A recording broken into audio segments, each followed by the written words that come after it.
उसके बाद किस तरह से फेरस अमोनियम सल्फेट का सॉल्यूशन बनता है ये हम देखेंगे। फेरस अमोनियम सल्फेट जो हमने अभी N/25 वे किया है, इसको हम पहले बीकर में डाल लेंगे और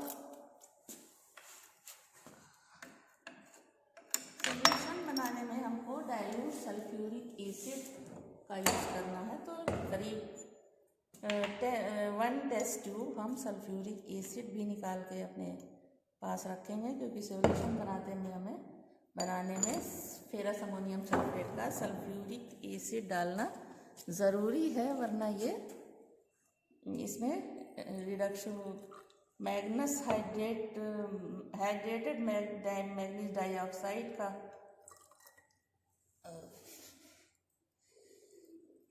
इसकी हाइड्रोलिसिस हो जाएगी और सॉल्यूशन क्लियर नहीं बनेगा। तो पहले हमने बीकर में थोड़ा सा डिस्टिल वाटर और सल्फ्यूरिक एसिड डाल करके इसको घोलने के लिए रख दिया है। उसके बाद अब हम इसको ट्रांसफ़र करेंगे मेजरिंग फ्लास्क में। जब ये पूरी तरह से घुल जाएगा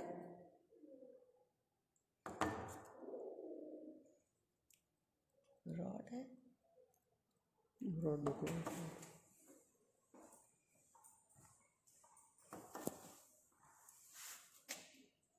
कुछ तो मॉइस्चराइज है फेरस अमोनियम सल्फेट, इसके वजह से अभी घुला भी नहीं है।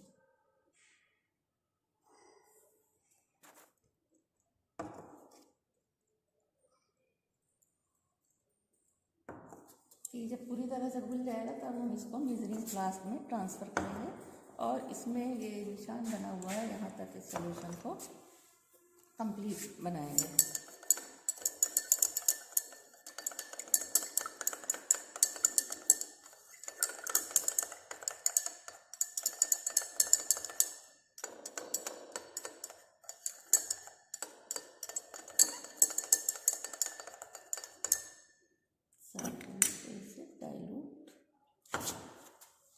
कम है क्या, ये असर क्यों नहीं किया इसमें?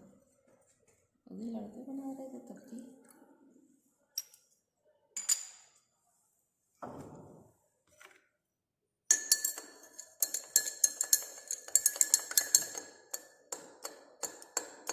खुल ही नहीं रहा।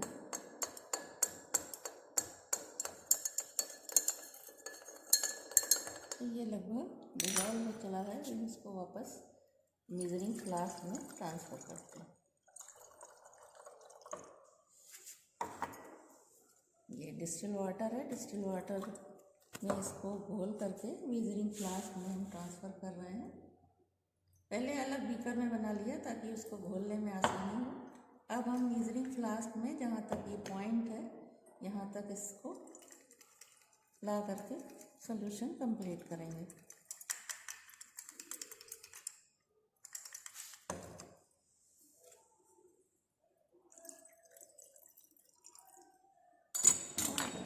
ज़्यादा था इसलिए लग रहा था, कंसंट्रेट हो रहा था ना। तो इसको घोलते हुए धीरे धीरे हमको बनाना है और कहीं ऊपर फनल पे कोई पार्टिकल चिपका ना रह जाए, ये ध्यान रखना है कि सारा का सारा सॉल्यूशन में चला जाए। तो इस तरह से ये N/25 फेरस अमोनियम सल्फेट का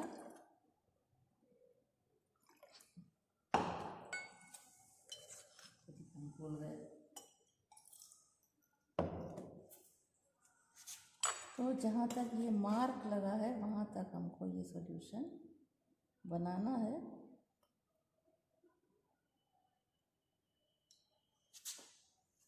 तो मार्क तक ये सॉल्यूशन बन गया। थोड़ा सा डिस्टर्ब हो गया, बहरहाल रीडिंग थोड़ी बहुत फ़र्क आ सकती है। तो ये सॉल्यूशन N/25 का फेरस अमोनियम सल्फेट का तैयार हो गया। अब टाइट्रेशन किस तरह से करते हैं कि ब्यूरेट में यहाँ पोटेशियम परमैंगनेट सॉल्यूशन डाल दिया गया है, 0 मार्क तक जो है पूरा भरा हुआ है। अब हमने जो ये सॉल्यूशन बनाया है ये है पोटेशियम परमैंगनेट सॉल्यूशन, जो कि इसमें भरा गया है, पर्पल कलर का होता है। और जब ये टाइट्रेशन होगा तो इसका कलर चेंज होगा। साफ है ना?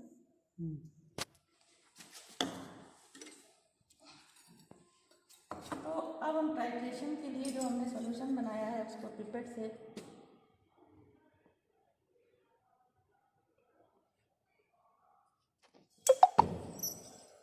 से खींच करके जहाँ तक इसमें निशान बना है ये यहाँ तक लाने के लिए थोड़ा सा लूज़ करेंगे। अब ये आ गया वहाँ तक, और इसको हम कॉनिकल फ्लास्क में ट्रांसफ़र कर देंगे।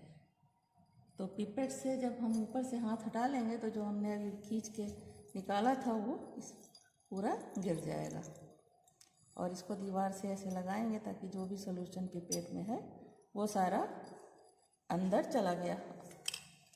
आवाज़ बहुत धीरे तो नहीं निकल रही हमारी? नहीं सही। उसके बाद इस कॉनिकल फ्लास्क में हम एक टेस्ट ट्यूब सल्फ्यूरिक एसिड फिर से डालेंगे। क्यों डालते हैं ये सारी चीज़ें हम बता चुके हैं तुम लोगों को, ताकि फेरस ऑक्साइड जो है ये फेरस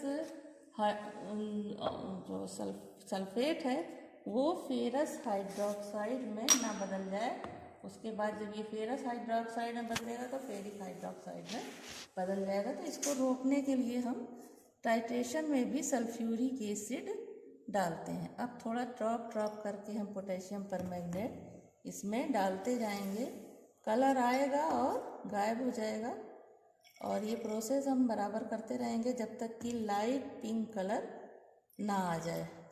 लाइट पिंक कलर तब आएगा जब पोटेशियम परमैंगनेट और फेरस अमोनियम सल्फेट के बीच जो ऑक्सीडेशन रिडक्शन रिएक्शन हो रहा है वो पूरी तरह से कंप्लीट हो जाएगा।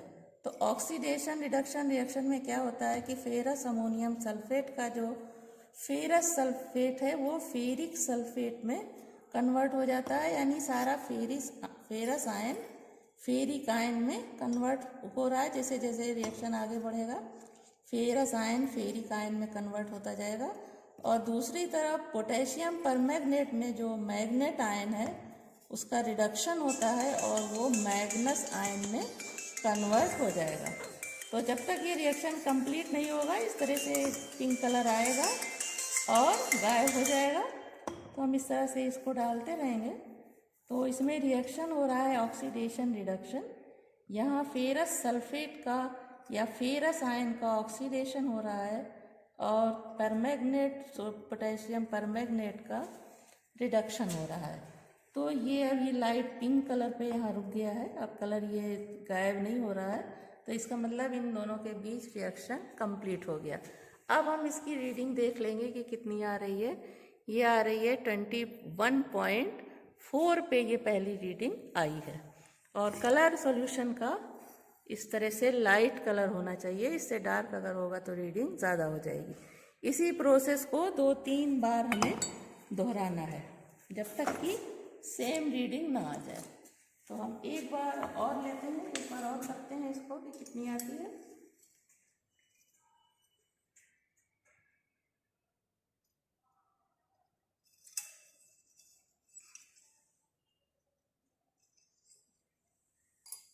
ये मार्क तक आ गया।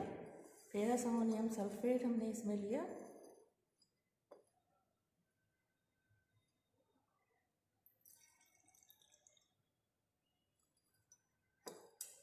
उसके बाद इसमें हम एक टेस्ट ट्यूब सल्फ्यूरिक एसिड डालेंगे।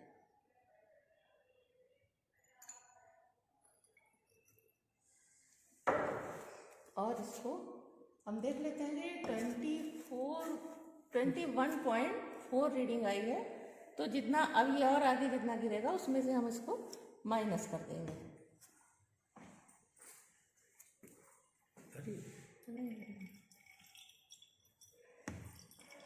पहली रीडिंग 21.4 है ना, तो जितना आएगा उसको माइनस कर दिया जाएगा।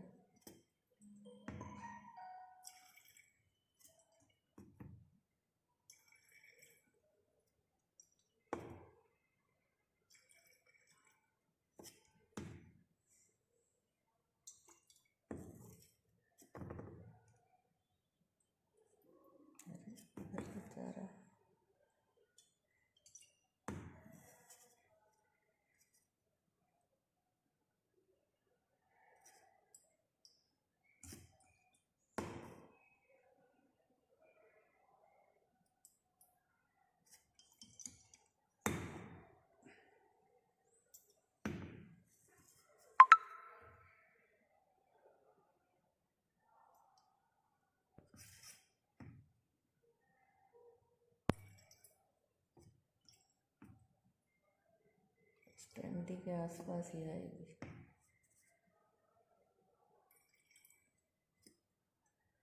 तो इस तरह से ये प्रोसेस करते जा रहे हैं।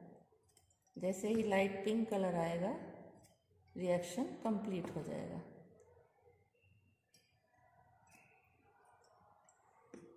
तो ये लाइट पिंक कलर इसमें यहाँ पे आ गया है। ये आया है 40.41 आया है, यानी जब हम 21.4 हटाएंगे तो वही 20 के आसपास ये रीडिंग हमें मिल जाएगी। तो इस तरह से 2 रीडिंग हमने ले करके दिखाया कि इस तरह से इसको बार बार हमें कम से कम 2-4 बार कम से कम इस तरह का टाइट्रेशन करना है, ताकि सेम 2 बार सेम रीडिंग आ जाए।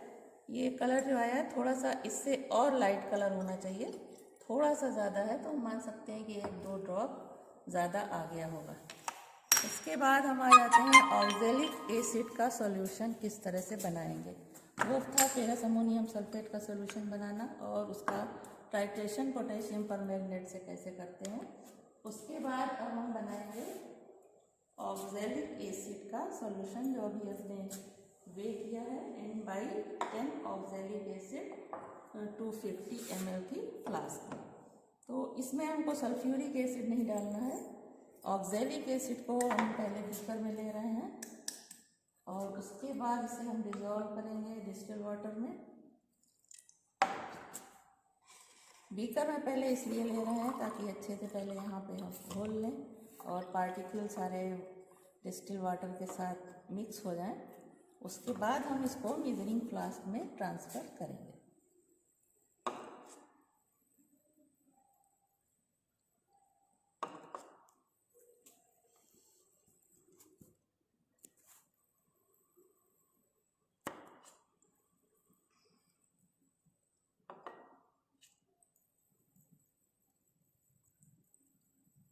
कितने मिनट का हो गया? 14 मिनट। चलो हो जाएगा इसका।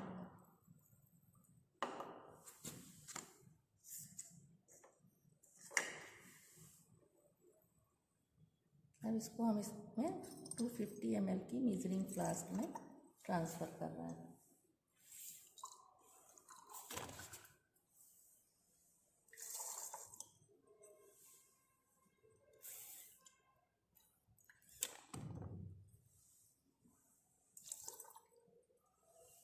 जितने भी पार्टिकल इसमें फेरस अमोनियम ऑक्जेलिक एसिड के हैं सब घुल जाने चाहिए, और इसीलिए बीकर में लिया है ताकि सारे पार्टिकल फ्लास्क में आ जाएं घुल करके।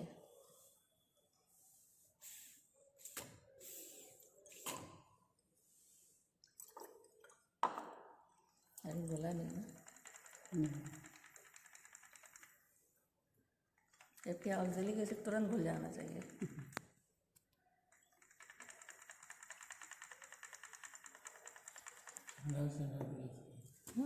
उससे पानी भी दो, इससे वाटर भी एकदम ठंडा होगा ना।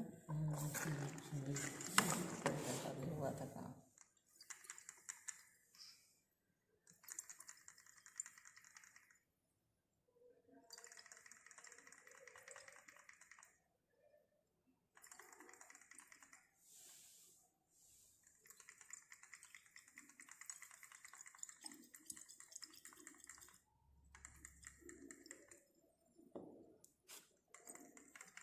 अब जब टाइट्रेशन करने लगेगा ना तो थोड़ा सा बर्नर जला देना। जैसे ही पिंक होगा थोड़ा सा गर्म करके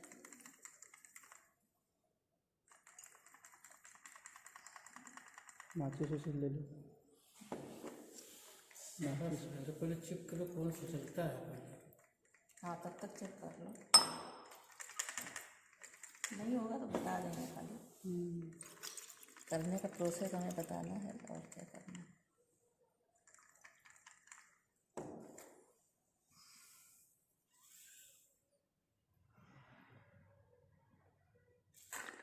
अब ऑक्जेलिक एसिड के घुल जाने के बाद अब हम जो है जहाँ इस फ्लास्क में जहाँ तक मार्क है वहाँ तक डिस्टिल वाटर डाल करके सॉल्यूशन बना लेंगे।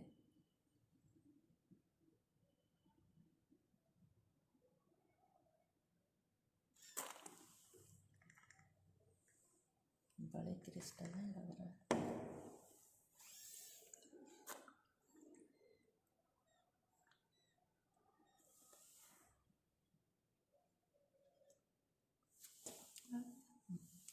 तो इस तरह से ये ऑक्जेलिक एसिड का सॉल्यूशन 250 ml मेजरिंग फ्लास्क में बन गया। तो अब पूरा मार्क तक आ जाने के बाद फिर हम इसको ऊपर नीचे करके मिला सकते हैं, क्योंकि हमको जितने में बनाना था उतने में सॉल्यूशन बन गया है। अब ये टाइट्रेशन हम उसी तरह से करेंगे जिस तरह से अभी फेरस अमोनियम सल्फेट का किया था। उसके लिए हम कोनिकल फ्लास्क लेंगे और इसमें भी सल्फ्यूरिक एसिड उसी तरीके से डालना है जैसे इसमें सॉल्यूशन बनाने में सल्फ्यूरिक एसिड नहीं डालना था, लेकिन जब टाइट्रेशन करेंगे तो कोनिकल फ्लास्क में जब हम इसको लेंगे तो सल्फ्यूरिक एसिड उसी तरह से डालेंगे।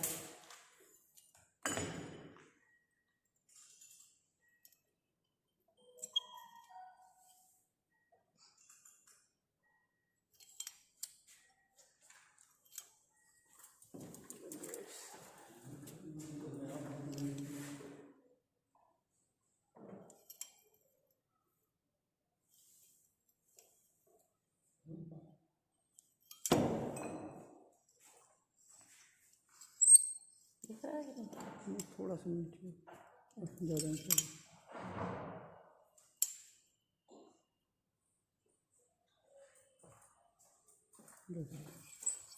तो ये हमने पिपेट से 20 ml कोनिकल फ्लास्क में लिया।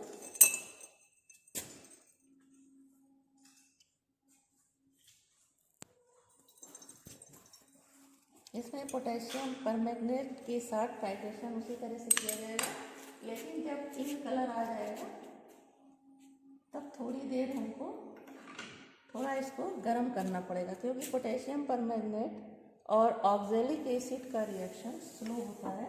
इसलिए 50 to 60 सेंटीग्रेड पिंक कलर आने के बाद हमें थोड़ा गर्म करना पड़ता है ताकि सही एंड पॉइंट आ जाए, दोनों के बीच रिएक्शन कंप्लीट हो जाए।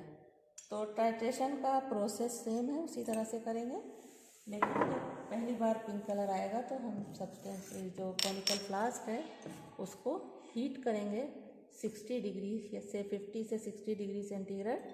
बॉयल हमें नहीं करना है कि बॉयल करने पे रिजल्ट गलत हो जाएगा, डिकम्पोजिशन हो जाएगा ऑक्जेलिक एसिड का। तो बहुत जल्दी आ गया और ज़्यादा कलर आ गया, 0.1 पे ही आ रहा है।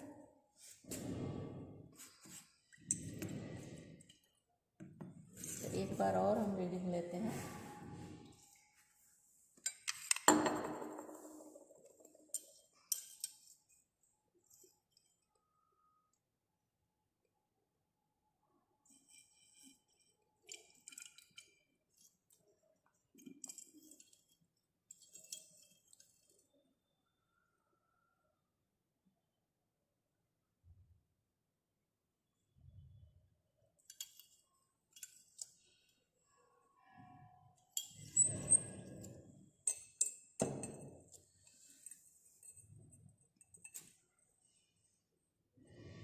पोटेशियम परमैंगनेट सेम ही भरा है दोनों में ना? दोनों। चलो कितना भी है, प्रोसेस यही है। रीडिंग दोबारा हो सकता है करने पे ज़्यादा ठीक है। तो इस वक्त ये कहाँ पे है? 1 पे है ना? 0 से नीचे है। हाँ, 0 से नीचे है, 1 पे है।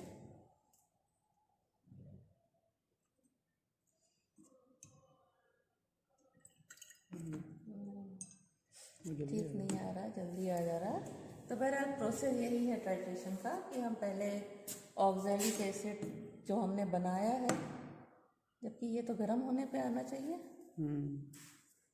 तो ऑक्जेलिक एसिड जो हमने बनाया है उसको पहले हम कोनिकल फ्लास्क में लेंगे, उसमें सल्फ्यूरिक एसिड डालेंगे, ब्यूरेट से कोनिकल फ्लास्क में लेंगे, फिर सल्फ्यूरिक एसिड डालेंगे और फिर पोटेशियम परमैंगनेट से उसी तरह टाइट्रेशन करेंगे जिस तरह से कि फेरस अमोनियम सल्फेट और पोटेशियम परमैंगनेट का किया था।